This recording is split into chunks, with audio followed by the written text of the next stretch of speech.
Thank you, Mr. Speaker. I must admit, listened to the honorable orator that preceded me with a lot of interest. I will, as I go along in my intervention, address the issues that have been raised by him.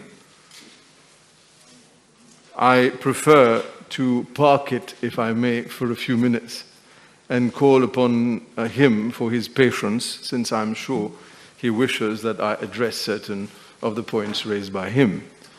However, allow me to address the House, Mr. Speaker, to start out by referring to the background, as the honourable ministers who have spoken and the honourable members who have spoken before me have rightly said. The background and the context of this budget is of utmost importance. Yes, we are living through historical times. And it is the way we react and the way we act in the face of those challenges that will determine whether we are to be congratulated by posterity or whether we are going to be condemned and thrown and sent to the gallows. That is all what it is, if I am to simplify it. It is not a question of government, to use a terminology that is very often used in Creole, tape l'estomac, or risdra upon itself and tries to look good about everything it does, or even the opposition just constantly criticizing. That's neither here nor there. But I think it's important at this stage to remind the government side that it is indeed the right of the opposition and the duty of the opposition to shine the light upon the lacunas in what government is doing. It is not incompatible with our function. We are duty-bound to shed light and to show what this government is doing wrong. That is the duty of all opposition. It is clear that some members of government are very allergic to criticism, when in fact it is our responsibility as elected members of this House. I go even further. It is also the responsibility of backbenchers to draw the attention of government of where it is going wrong. And if at any stage of its governance, government is seen to be totally confused with the position that it will hold on any subject, it is the responsibility of all backbenchers on all sides of the House to draw the attention of government to the wrongdoing and lacunas and to force them and make them, convince them in a democratic manner to bring changes. This introduction that I've tried to make is in fact follows the remarks of honorable orator that spoke before me, Honorable Nazir Ali, because it seems that there is somehow, someplace in his words, he is drawing attention to the confusion that government is in. He is indeed drawing attention to the wrong interpretation of the law of a minister of this government, and it takes a lot of courage on his part to at least speak out and say that there is wrong that is going on in government. And I note, not in between the lines, he has said it without any doubt and without fear or favor. So for that, I congratulate him. He is the only one who has had the courage to do so. I see that his colleague next to him has been passing him a few papers. I hope that he also is together in this adventure of being courageous to state out loud what you believe. This is a first in the life cycle of this government, and I'll get into detail in a few minutes, and we will see at the end of the day whether you deserve congratulations and whether you'll be able to stand up to what you've tried to indicate to us. So, Mr. Speaker, when one starts out by looking at the background, And I have to refer here to important factors, the background, Afrobarometer study. And this is what the Honourable Minister of Finance, bizarrely, makes no reference to in his budget speech. He does not tell us that according to the Afrobarometer study, and I read the report dated the 24th of May 2022, that 2/3 of Mauritians say, 66% of Mauritians say that the country is going in the wrong direction, representing a 16 percentage point increase since 2017. That is also part of the background. 66% of this country believes that this country is going in the wrong direction. It says that more than 6 out of 10 Mauritians, 6 out of 10, 63% of this country consider the current economic situation either very bad or fairly bad. A 26 percentage point increase since 2017. Now, you cannot, therefore, Mr. Speaker, say that things are getting better. Now, if the government want to auto-congratulate themselves because they feel they are doing well, I pause here for a minute to advise them, humbly so, to at least consider what the views of the population are. Do they believe that you are doing things well, or do they believe that things are getting worse? That is why, on this side of the House, we have often invited members of government to get off their pedestal, to climb down their ivory tower that they seem to be so comfortably perched upon, and to be connected with the people. Because when you look at the title that the Honourable Minister has chosen for this budget, with the people, for the people, there is nothing further from the truth. Nothing further from the truth. It cannot be with the people, for the people, when the Honourable Minister of Finance comes out and ignores the fact that there are statistics out there, surveys out there, that says that almost 2/3 of citizens expect that the economic situation will worsen in the next 12 months. Therefore, Mr. Speaker, I think it is important to be able to concentrate my intervention on issues that deserve to be brought out into the light. It is important for me to be able to explain to the people that the lies that have surrounded the economic argument and figures and facts need to be shown in their true light. The maneuvers, the Machiavellian maneuvers of the Minister of Finance, I do not believe that they are politically honest. They are devoid of any political honesty. That also must be brought to the attention of our people.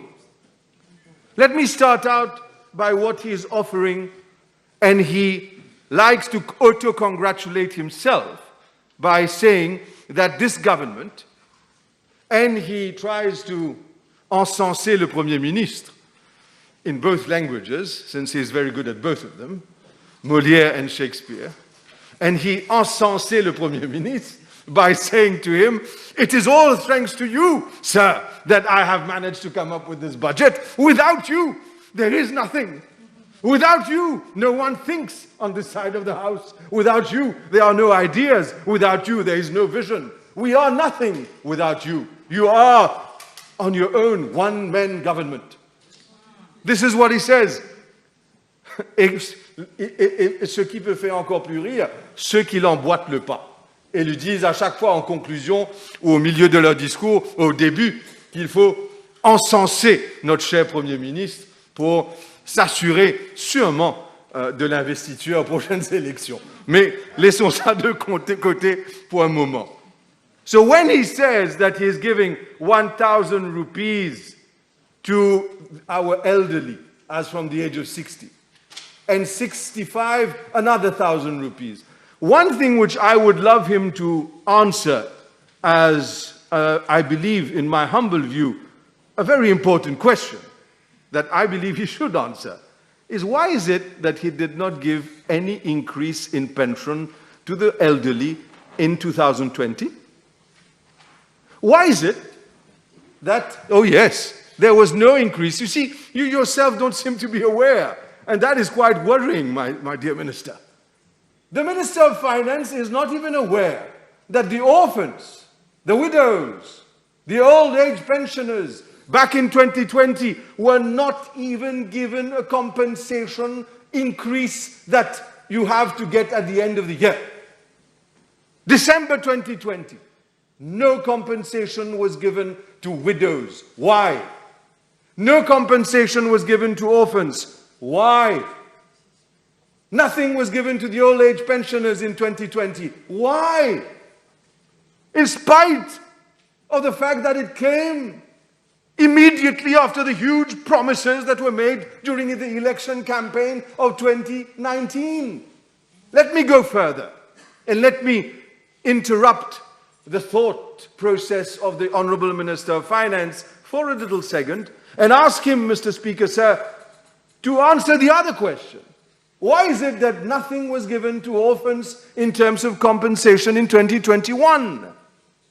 Why is it that nothing was given to widows' compensation in 2021?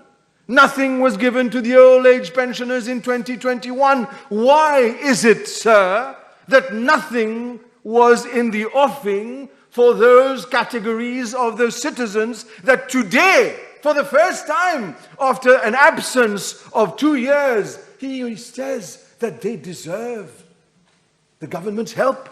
Did they not deserve your help in 2021? Did they not deserve your attention in 2020? Why were they forgotten? Does any other minister on the other side of the house have the answer to that? I hope so. Because no one has addressed this issue at all.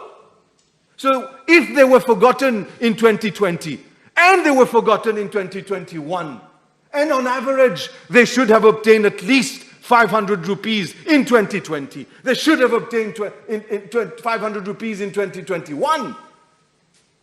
And in 2022, the least they should have obtained is more than 500. Mr. Speaker, this government owes our old age pensioners, widows and orphans money. They are owed at least 500 rupees in terms of increase in those allocations. It is their due, it is their right that this government has robbed. Unless I am given an explanation. Le moment doit arriver quand l'honorable ministre des Finances doit trouver le courage, avec la facilité qu'il a de s'exprimer en français, de venir dire à nos citoyens, ceux qui ont 60 ans ou ceux qui ont plus de 60 ans, pourquoi de l'oubli en 2020, pourquoi les avoir oubliés en 2021, pourquoi avoir oublié les orphelins, les veuves en 2020 et 2021, et pourquoi aujourd'hui, à la veille des élections municipales, il vient prétendre que ce gouvernement n'a pas oublié les démunis. Si ce n'est pas cela, une hypocrisie politique de la pire espèce, I do not know what else I could describe it as. I say it again. He is the expert in figures. He needs, therefore, to calculate, and his calculation will show that he owes the widows, he owes the pensioners, he owes the orphans. Move on. You already made your... No, I have to conclude on another important part. And now that he has put a beautiful har in the neck of the Prime Minister to say that the Prime Minister, without him, there is nothing. Is he, in other words, saying that the reason they were forgotten was because the Prime Minister authorized them to be forgotten? Is he saying that it is the Honorable Prime Minister, Praveen Kumar Jagannath Pradhan Mantri ji, It is because of him that he forgot those vulnerable? Or maybe the Prime Minister is not to be blamed, but it is only him and no one else. He should choose. He should choose.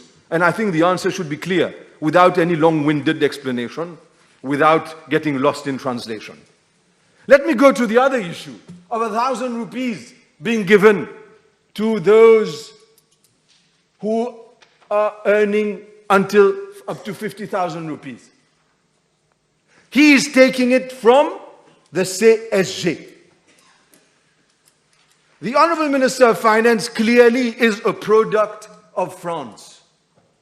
In France, they started out by using the CSG as though it was only going to be for retirement, and then they expanded its application to things which were not originally intended to cover. Therefore, whatever is good in a country, we should try to emulate. But please, in the name of the Almighty, let us try to stay away from bad practice. And the bad practice in certain jurisdictions are here clear to show us the right way. And the right way is not what the Honourable Minister of Finance is doing, because the Honourable Minister of Finance is saying, I am taking money from CSG that was originally intended for what? For retirement. But he's going to take that money and give it as allocation. And he goes around together with all the members on the other side of government, with the exception of Honourable Nazir Ali and his honourable colleague who has just left. Because obviously, I take it that they do not share what this government shares. Clearly. He gives the impression with all those other followers that as though this 1,000 rupees is an increase in salary. Que ce soit connu à partir de ce moment, que ces 1 000 roupies d'allocation, c'est précisément ce que c'est, une allocation et non pas une augmentation salariale. Le ministre des Finances, l'honorable ministre, vient nous dire en introduction à la nécessité d'augmenter ou donner cette allocation que le coût de la vie a augmenté. Sur cela, il a raison. Mais je lui pose encore une autre question.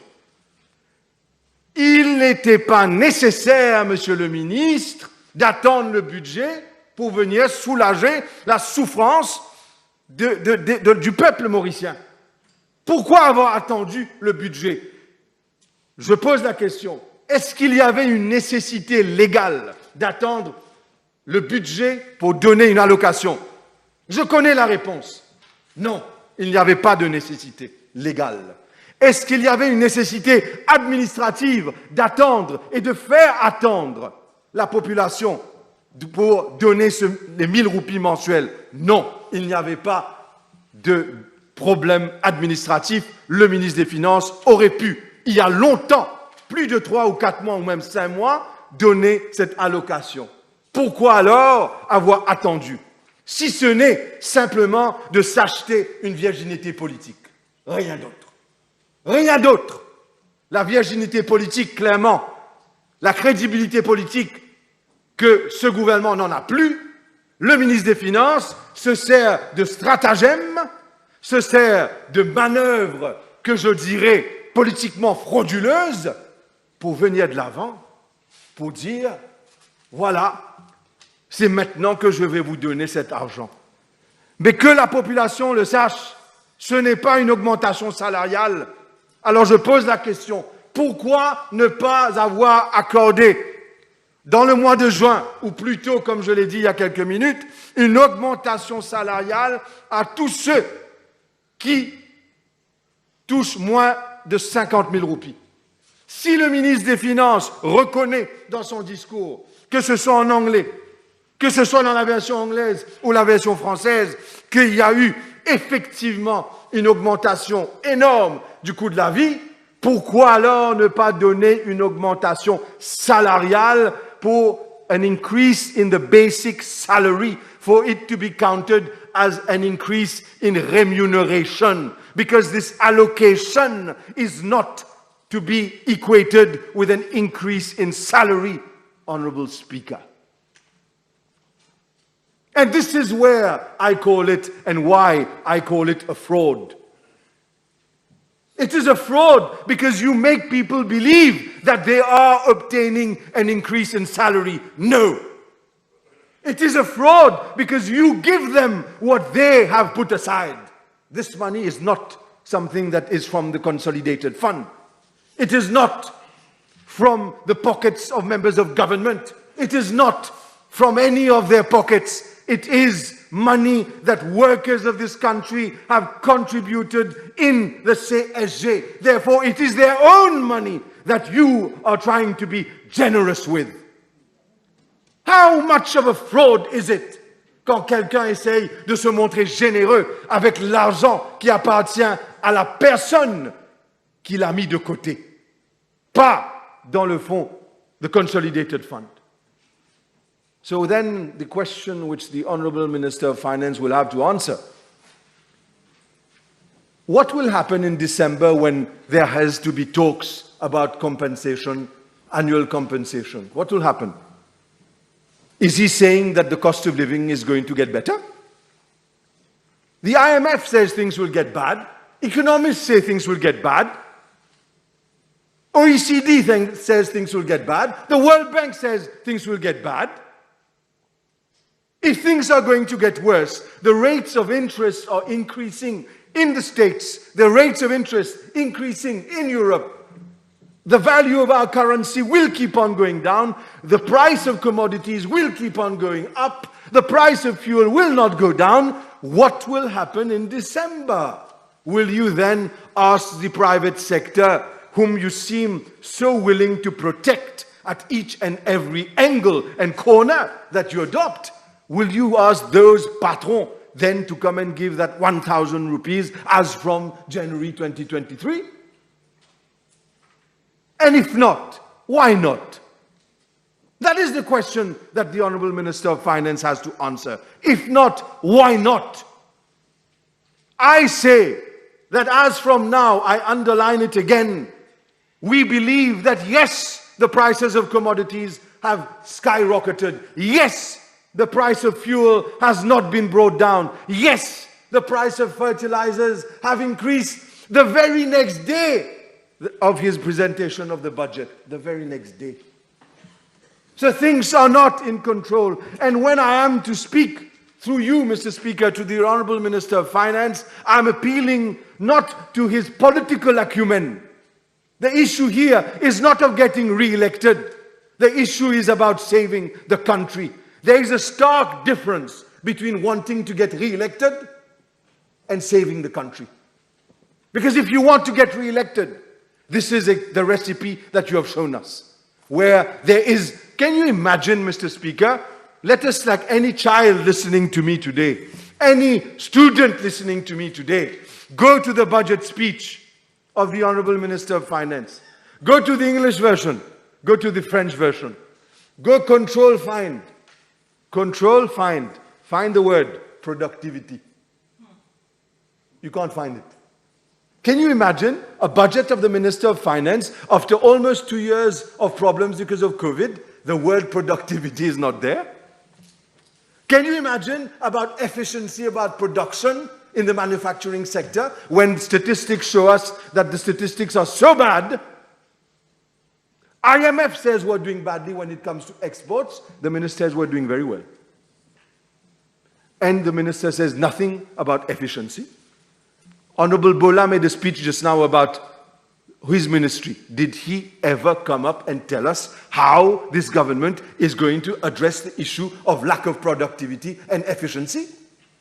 They are only concerned with trying to use money that is not theirs, pretend it's theirs, pretend that they are the most generous of all, and then they want to give themselves a political virginity for an election that they don't want to give, for an election that they're scared to face.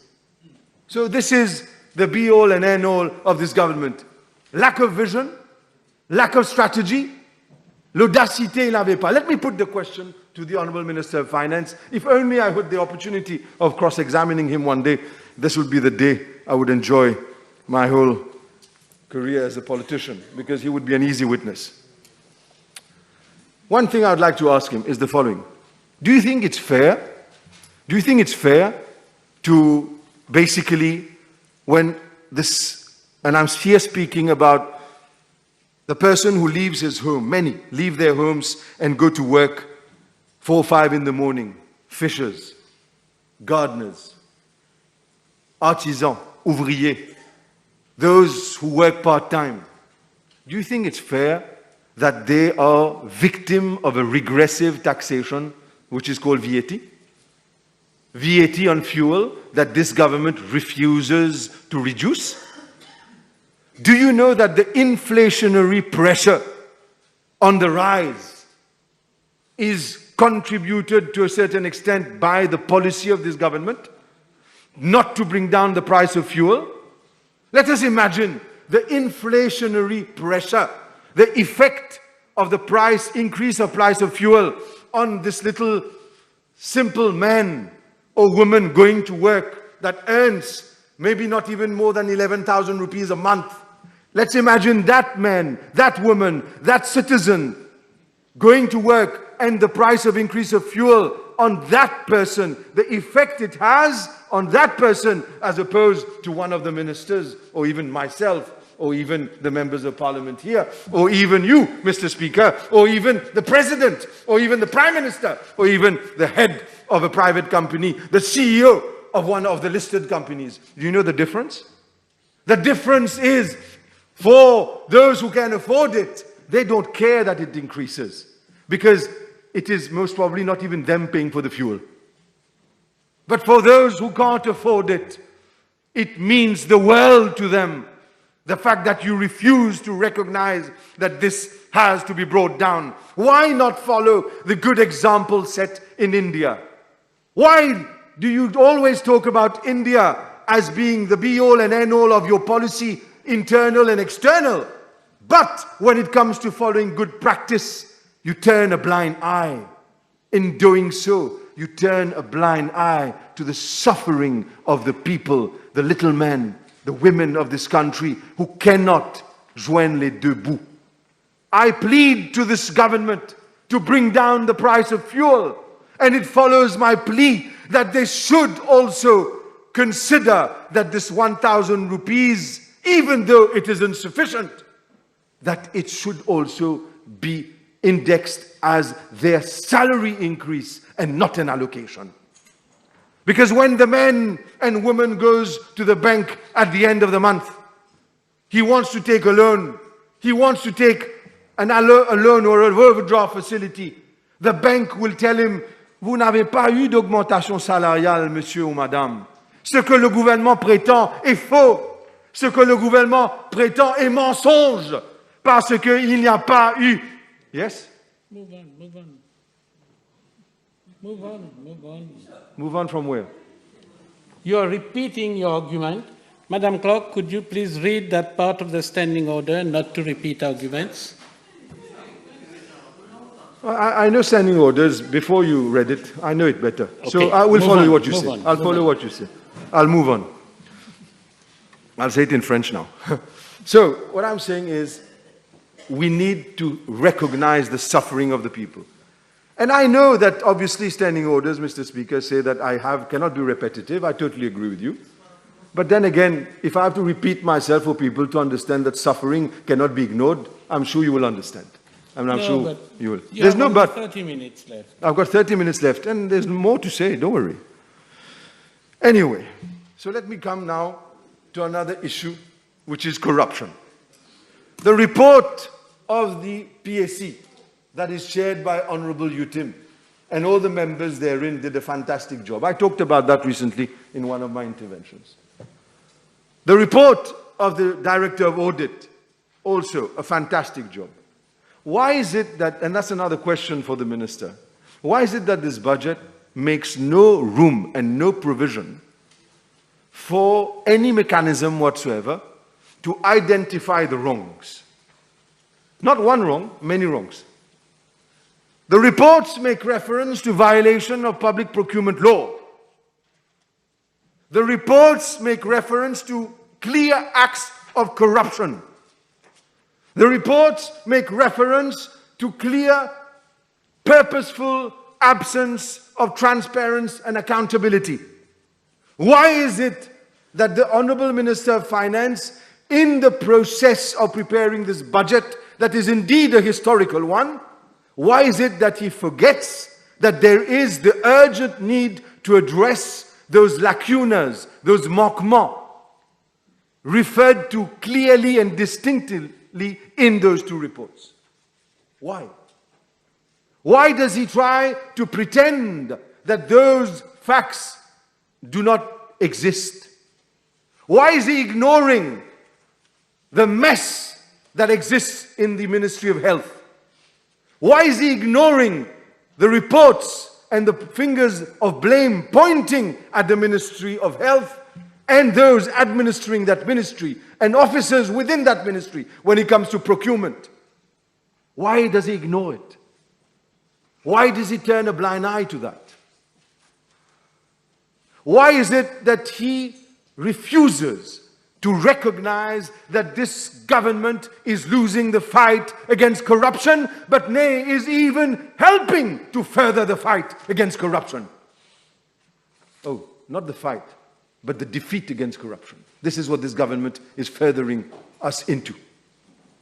Why is it that he didn't even try to address this issue? My friends who addressed this August Assembly before me, Honourable Yutim, talked about the whole issue about torture. Was it so difficult for the Prime Minister, who, since everything goes through him, to at least ask the Minister of Finance, let's put a paragraph there, at least a few lines, to recognize that we need to ensure that violence by certain police officers is nothing more than what is localized, as we already know. Let us ensure that it is not only the tip of the iceberg. Let us embark upon measures and tools and equipment that will protect not only the police officer against false accusations, but the victims, citizens, against abuse by police officers. Body cameras. True it is that the safety camera, the Safe City camera itself never worked. And it has sections of the films deleted, coincidentally or otherwise, God knows, when it comes to finding murder victims, those who have committed murder in the Kistan case and other cases. All of a sudden, reels and reels of video and times are just absent. But why is it that the government cannot even consider that they have to address this issue about torture? What the minister talked about is the police academy. It reminds me of the serial Police Academy 1, 2 and 3 in the 80s, because they're just made with a bunch of jokers. This is what he wants? This is how you address torture? Look at the image we have outside of Mauritius. The press, international press, talking about torture in our police stations. And the international press will now talk about what? The inability of this government to recognize that there is a problem? The inability to find solutions? Or the refusal? Or is it that they are doing it on purpose? Because they need to ensure that their dominance goes on and the fear in the people goes on. That is why they do not want to have the Police and Criminal Evidence Act. Lame excuses on the part of the Attorney General. Why is it that we don't have it? Is it because we want to continue with having political victims of the police? Is that it?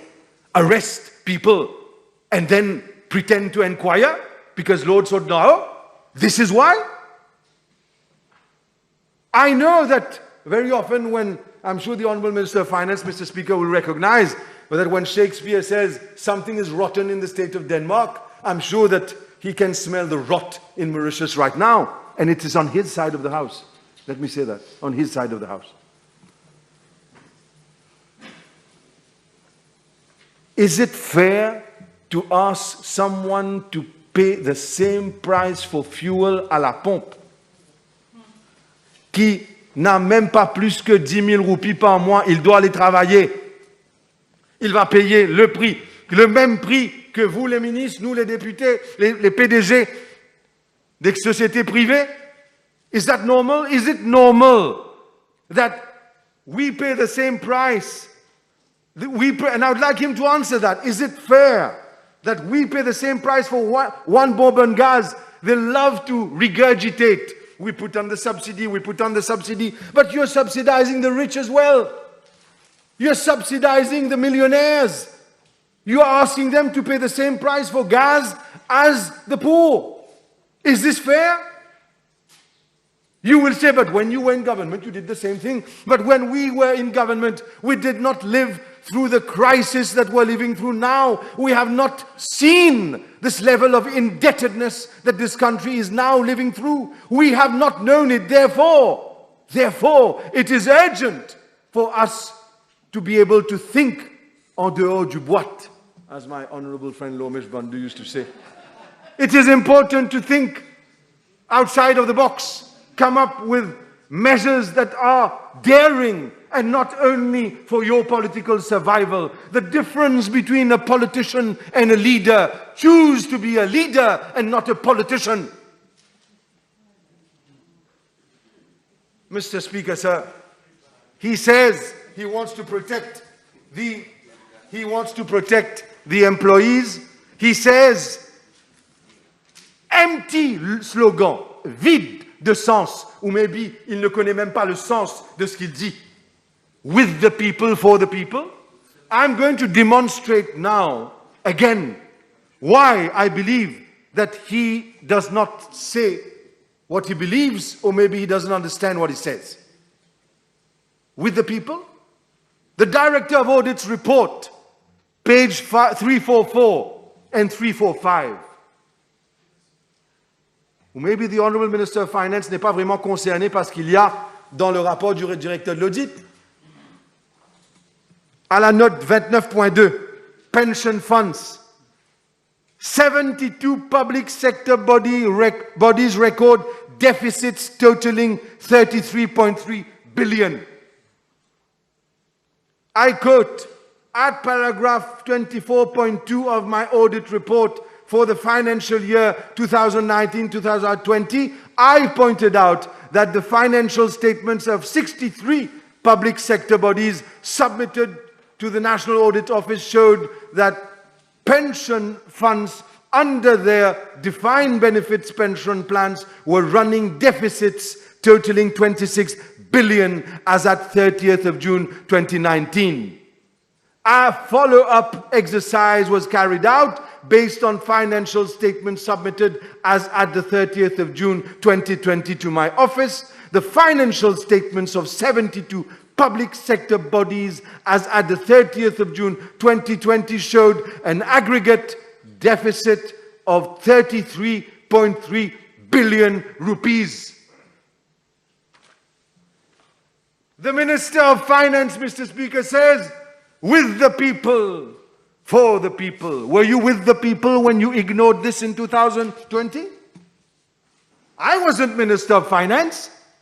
It wasn't Honorable Lejonga. It wasn't Honorable Ganou. It was, Mr. Speaker, the one and only Honorable Padachi. He was the Minister of Finance. And he was being congratulated by the Honorable Prime Minister. And then, once again, he regurgitated that without Praveen Kumar Jagnnath, I am nothing, and I cannot think without him, and with him, and only him, that we can have a budget. Was it the Prime Minister who asked you to ignore this fund's 33.3 billion rupees deficit? Whose money is this? The money of the workers. And what is it? Defined benefit pension plans? Central Water Authority. Maybe Honorable Ganou will have to respond. 2 billion rupees of deficit in the pension plan fund? Rajonga, sorry, I do apologize. We'll get to you later. Mauritius Revenue Authority, 2 billion. Mauritius Broadcasting Corporation, almost 1 billion. Mauritius Institute of Education, almost 1 billion. Mauritius Private Secondary Education Authority, wow, 6.5 billion almost. Local authorities, the Minister of Local Government maybe will enlighten us. The local authorities have more than 4 billion rupees of deficit in the plan, the pension plan. 4 billion rupees of deficit. A total of 33.3 billion rupees of deficit. One simple question I ask once again the Honorable Minister of Finance. If you are serious in what you say, that it is all for the people, that it is all with the people, why did you choose to keep this under the rug, brush it under the carpet and keep it silent and not even address it, not even in your annexes, not even in your speech, not even in the French version, not even in the English version, let alone your interview that you gave at the TV, at l'Express and all the other media, you kept silent. Why? Why? Who cares? Who cares? Because slogans are more important, Mr. Speaker, sir. With the people, for the people. But I will not say anything about the budget that's déficitaire. Oh, mais je vais rester tranquille, parce que si je reste tranquille, ils ne vont pas savoir, parce que si je parle trop, ils vont poser des questions. Et s'ils posent des questions, la vérité va triompher. Et si la vérité triomphe, le gouvernement va subir une défaite. N'est-ce pas? So I hope I have a répartie beaucoup plus intelligent qu'un Anyway. So, Mr. Speaker, sir, let me say, while I listened to Honorable Attorney General talk about, you will notice that the Honorable Attorney General, Minister of Agro-Industry, never even rebutted the previous orator. He could not even rebut Honorable Utim in what he said. He chose to be supposedly the one who stays above the fray. He is paid by taxpayers' money. He is paid by taxpayers' money. He is accountable to this House. When Honorable Utim says what he says it with reason. After having studied it, after having come up with a responsible speech, Honorable Utim was totally entitled to make his remarks. The least the people expect is an Attorney General, Minister of the Republic of Agro-Industry, to respond to the criticisms. C'est ça la transparence, c'est ça la démocratie. Et c'est pour cette raison qu'aujourd'hui, la majorité des jeunes de ce pays ne voient pas d'un bon œil la direction que ce pays a pris depuis 2017. Les choses se sont empirées. But let me say to him, when you look at the budget of the Honorable Minister of Finance, once again, it is typical of the Honorable Minister of Finance. He flip-flops around. He flip-flops with measures, and his flip-flop measure in the field of agro-industry is even more totally flopped. Because at least when I look at Rwanda, that Honorable Utim makes reference to, they are moving clearly from the primary sector of employment to the secondary sector of employment, and have brought in the tertiary sector of employment, and even brought in the fourth sector of employment, which Honorable Balgobin, unfortunately, he's not here. The statistics of this country don't even make reference to the quaternaire sector of employment, which covers computing and ICT and research and development. This is how backwards we are compared to Rwanda. Shame on this government, not on any minister. I don't want to be thrown out. Mr. Speaker, sir, let me now address the qualms of Honorable Deputy Speaker who made some remarks. I have listened very carefully to the Honorable Minister Kunju Shah make in a press conference that happened during the weekend. And I think it's important to put things in context. I totally agree with the views of my honorable friend Nazwali, who says that the civil code already provides for the recognition of a religious marriage. It's always there.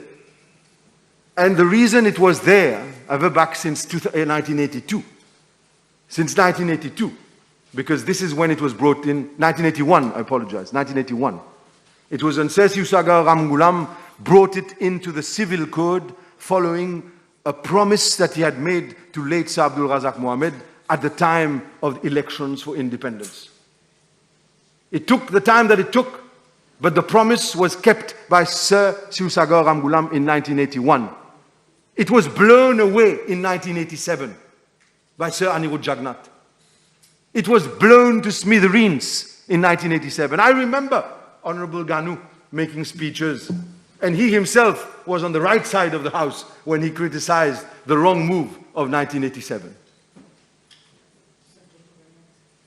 But then, in 1991, the MMM was in government, if memory serves me correctly, and things were brought right.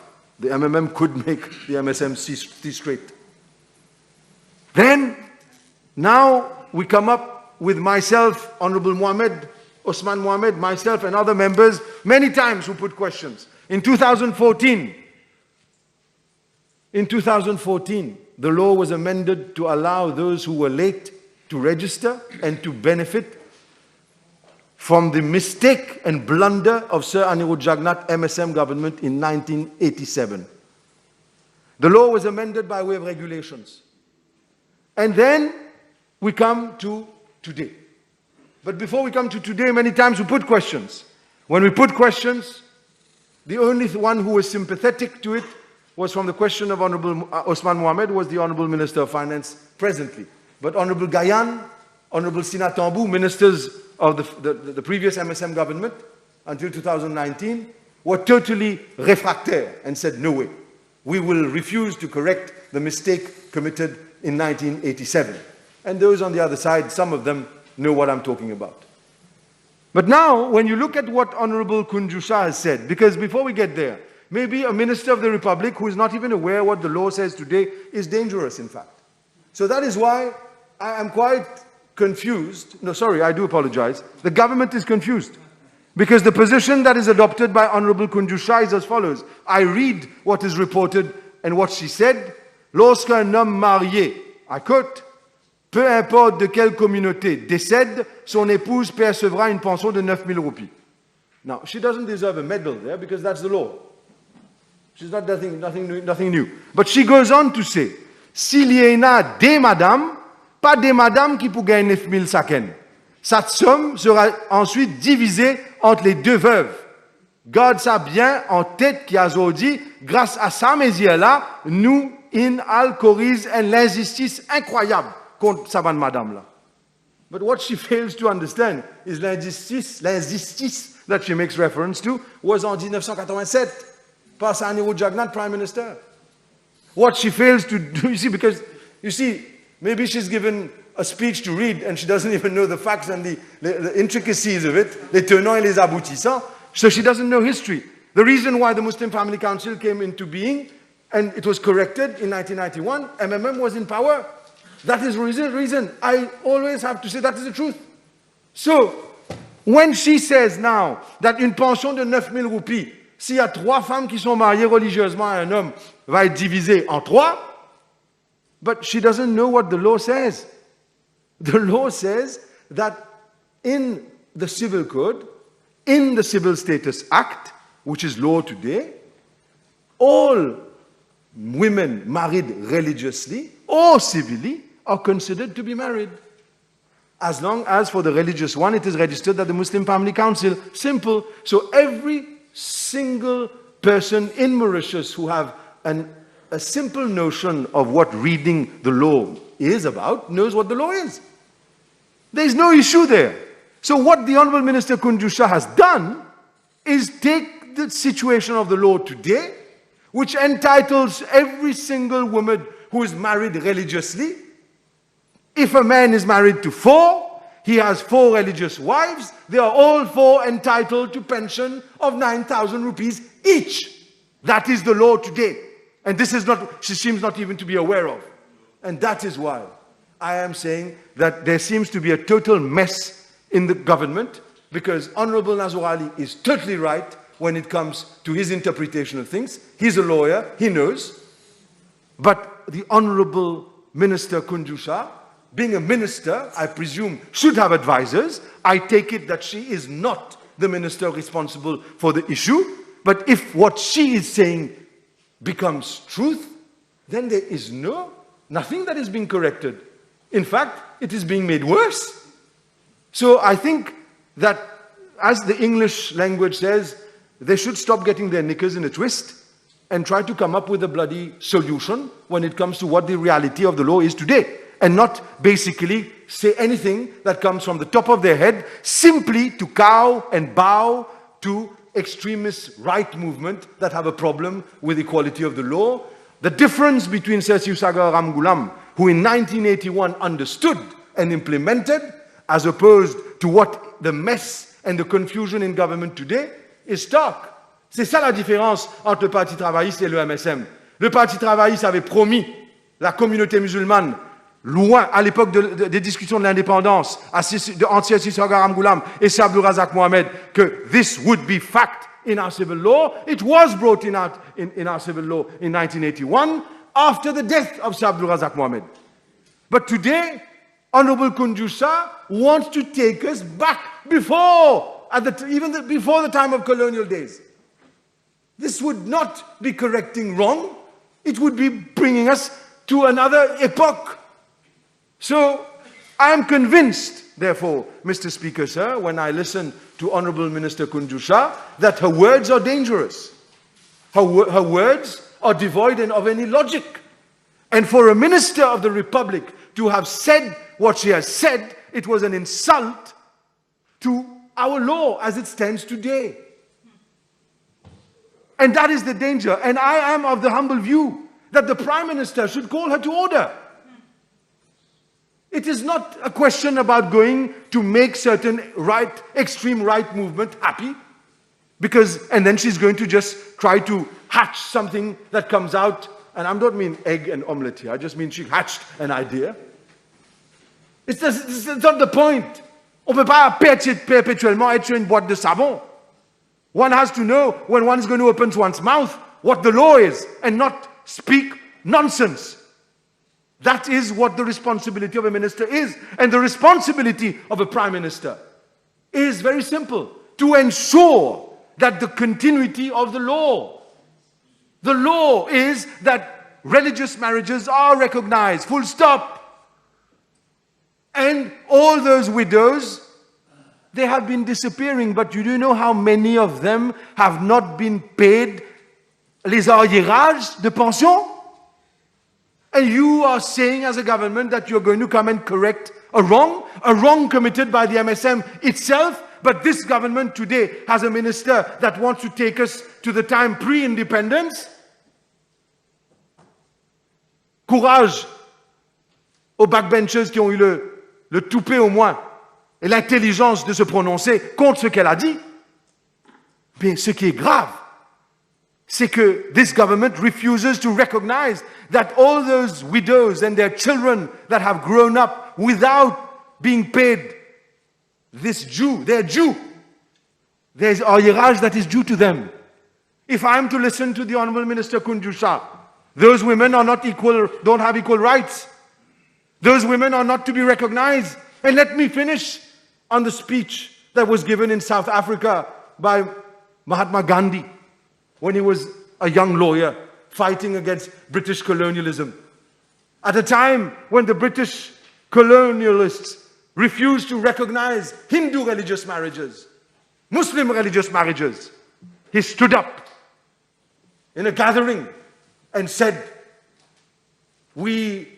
our women and our sisters cannot be considered as concubines. We married them religiously, and they are to be recognized as our wives. More respect is due to our mothers and our sisters. And what the Honorable Minister Kunjusha has done, I hope she's brought to order, and it is nothing else and nothing less than her resignation that would be something that has been offered, and she has to leave as minister. Thank you very much. Answer suspend the sitting for 30 minutes.